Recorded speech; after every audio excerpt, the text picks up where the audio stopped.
अस्सलाम वालेकुम। मेरा नाम है दानिश मकसूद और आप देख रहे हैं मेरा YouTube channel Dawn news editorials. आज मैं आपसे जो एडिटोरियल शेयर कर रहा हूँ वो है 16 नवंबर 2019 का, जिसका टाइटल है ऑनलाइन सेंसरशिप। तो इस हवाले से इन्होंने बताया गया है कि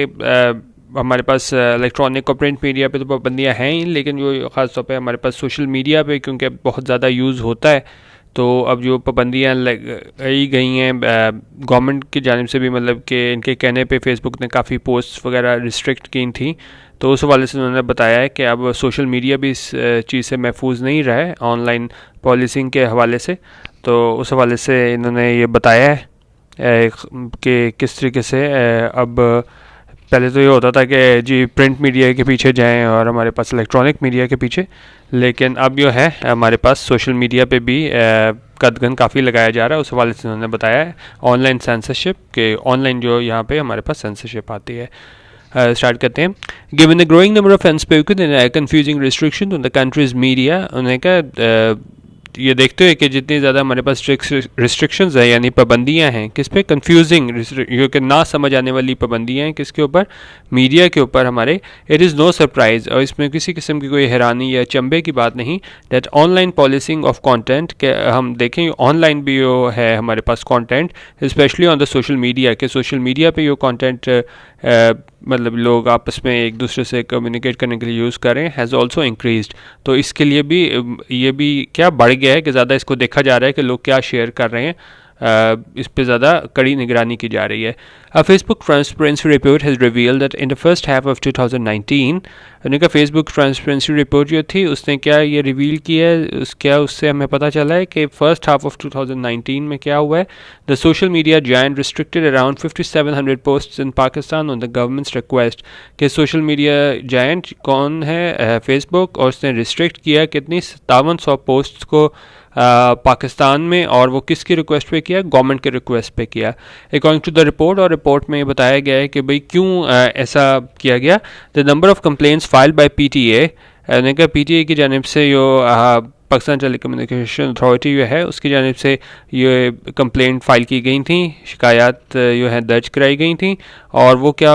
है उसको परसेंटेज टर्म्स में अगर हम देखें, made up 31% of the total content restriction requests. उन्होंने कहा वो 31% हमारे पास टोटल कंटेंट रिस्ट्रिक्शन रिक्वेस्ट बनती हैं, more than any other country. उन्होंने कहा किसी मुल्क ने इतनी ज़्यादा रिक्वेस्ट नहीं की थी कि पोस्ट को या, और वहाँ पे जो है इतनी ज़्यादा इनको पोस्ट्स को आप डिलीट किया जाए। और यहाँ पे जो इन्होंने क्या कहा है कि पाकिस्तान की जानिब से जो रिक्वेस्ट की गई थी उसके ऊपर 5700 पोस्ट जो कि 31% बनती थी तमाम रिक्वेस्ट का जो इनके पास आई थी, तो उस पर फिर जो है इसको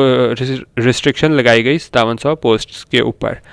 और आई कह रहे हैं Facebook maintain that it restricted access to content that, और उन्होंने कहा उन्होंने ऐसी पाबंदी क्यों लगाई इन 5700 पोस्ट पर, according to the telecom authority allegedly, क्योंकि जो पीटीए थी हमारी उन्होंने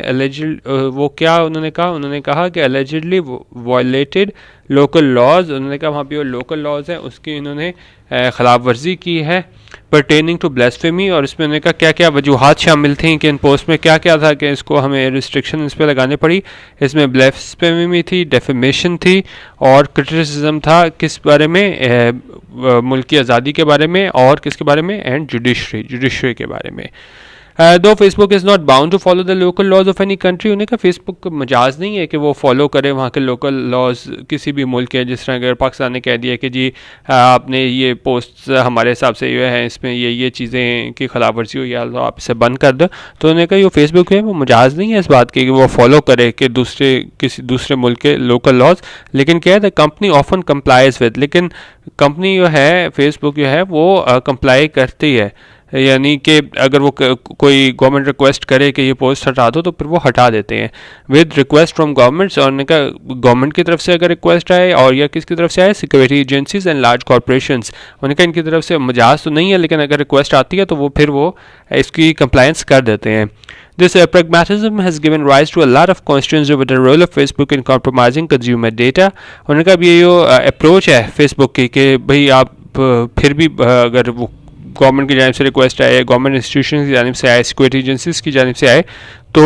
वो बात मान लेते हैं। उन्होंने कहा इसने इस सवालात को जन्म दिया है कि क्या कि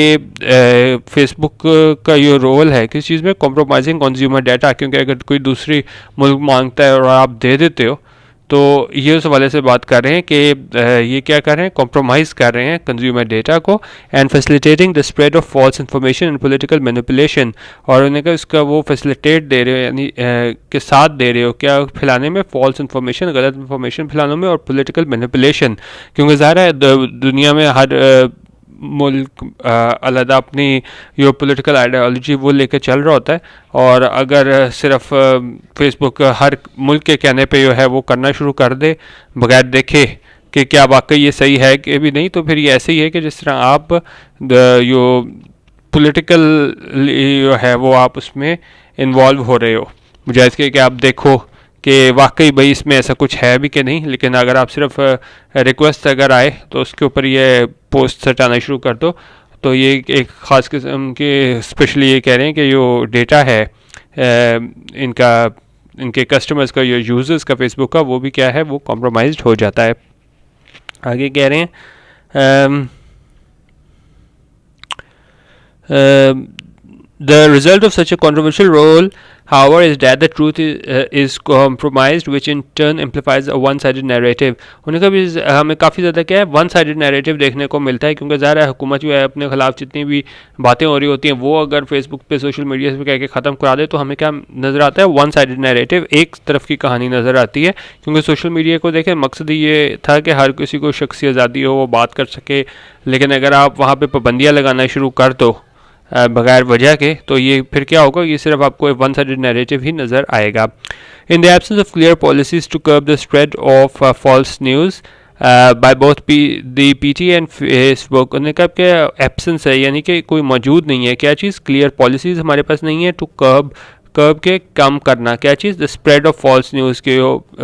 गलत न्यूज़ जो फैलाई जाती हैं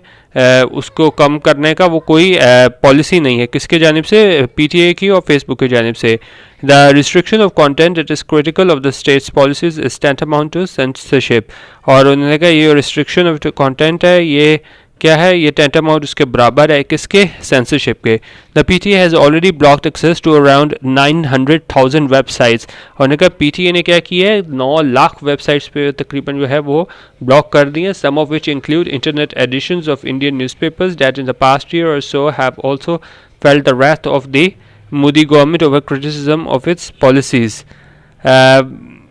उसमें उन्होंने कहा है कि इसमें ये वो भी शामिल हैं जिसमें क्या है, एडिशन ऑफ इंडियन न्यूज़पेपर्स, इसमें वो वाली वेबसाइट्स भी शामिल थी जो इंडियन न्यूज़ पेपर्स की थी, और साथ ये भी कह रहे हैं कि मोदी गवर्नमेंट ने की जानिब से भी भी ये वेबसाइट्स हैं जो क्रिटिसाइज़ करती हैं मोदी गवर्नमेंट को, तो उसके भी अताब का निशाना रहा है। तो ये मतलब बता रहे हैं कि ये पीटीए इस साइड से भी अगर हम देखें तो ये इतनी ज़्यादा वेबसाइट्स ब्लॉक की गई हैं, और इसमें वो वाली भी शामिल थी जो इंडियन न्यूज़पेपर्स की जो हमारे पास वेबसाइट्स थी। बेसिकली बात सिर्फ ये बता रहे हैं कि हमारे पास जो ऑनलाइन जो है पॉलिसिंग वो काफ़ी ज़्यादा हो रही है, ऑनलाइन सेंसरशिप जो है वो काफ़ी ज़्यादा हो चुकी है, न सिर्फ पाकिस्तान में बल्कि इंडिया में भी। आगे अगर हम देखें कि on the other hand, a report by the EU Disinfo Lab says that an Indian network was found to be operating 265 propaganda websites, और उसके बाद उन्होंने कहा अगर हम देखें कि जो EU Disinfo Lab था उसमें उन्होंने क्या कहा कि इंडियन नेटवर्क है वो वहाँ से पता चला कि वो 265 प्रोपोगेंडा वेबसाइट्स, प्रोपोगेंडा ये होता है कि आप बेसलेस इन्फॉर्मेशन फैला रहे हो, गलत इन्फॉर्मेशन फैला रहे हो, ख़ासतौर पे किसके खिलाफ, यहाँ पे बात हो रही है पाकिस्तान के ख़िलाफ़। तो उन्होंने कहा तकरीबन 265 ऐसी वेबसाइट्स थी जो कि ऐसे ग्लोबल ओपिनियन लोगों के बारे में पाकिस्तान के ख़िलाफ़ बातें करने में जो हैं वो इन्वॉल्व थी, और उनका मकसद ही यही था कि वो गलत इन्फॉर्मेशन फैलाएं पाकिस्तान के बारे में, ताकि वो गलत तासुर कायम किया जा सके हमारे मुल्क के बारे में। Ironically while there is a clamp down on media and active suppression of citizens voices, उन्होंने कहा यहाँ पे जो है क्लैम्प डाउन ये है कि इस पे मीडिया पे और ये तो इन पे तो सप्रेस किया जाता है इनको से आम शहरियों की आवाज़ों को, लेकिन क्या है, there seems to be no attempt to deal with anti Pakistan propaganda. लेकिन पीटीए की जानिब से ये प्रोपोगेंडा खासतौर पर ये 265 वेबसाइट्स बता रहे थे कि वो हैं, या और दूसरी हमारे पास वेबसाइट्स भी हैं जो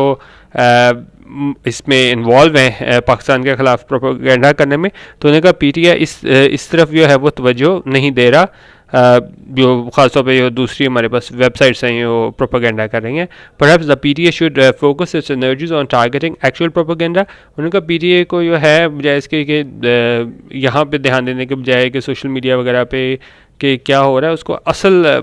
उसकी तरफ जाना चाहिए। ख़ासतौर पे जो बाहर से हमारे ख़िलाफ़ प्रोपोगेंडा हो रहा है उसको कैटर करने के लिए जाना चाहिए, rather than muting the voices of citizens and journalist. उन्होंने कहा ना कि आप ये शहरियों और सहाफ़ियों की जो है वो आवाज़ें बंद करने के पीछे चले जाएं, मतलब कि उनसे जो है उनकी आज़ादी छीन ली जाए बोलने की, उनको आप इख्तियार ना दो। बिल्कुल आप ऑनलाइन सेंसरशिप और वैसे भी जो है उनको बिल्कुल ही अपने इजहार राय का हक ना दो। उनको पीटी को क्या करना चाहिए, असल जो मकसद है, जो असल में जो प्रोपोगेंडा हो रहा है पाकिस्तान के ख़िलाफ़, तो उन लोगों के पीछे जाना चाहिए बजाय इसके कि आप ये इन छोटी छोटी चीज़ों में पढ़ के ऑनलाइन सेंसरशिप पे आ जाओ। असल मकसद इनका ये है कि जो ग्लोबल लेवल पे पाकिस्तान के खिलाफ प्रोपोगेंडा हो रहा है उसको रोका जाए। तो ये था एडिटोरियल आज का ऑनलाइन सेंसरशिप, एक छोटा सा एडिटोरियल आपसे शेयर किया है। वीडियो देखने का बहुत शुक्रिया। अल्लाह हाफिज़ और पाकिस्तान जिंदाबाद।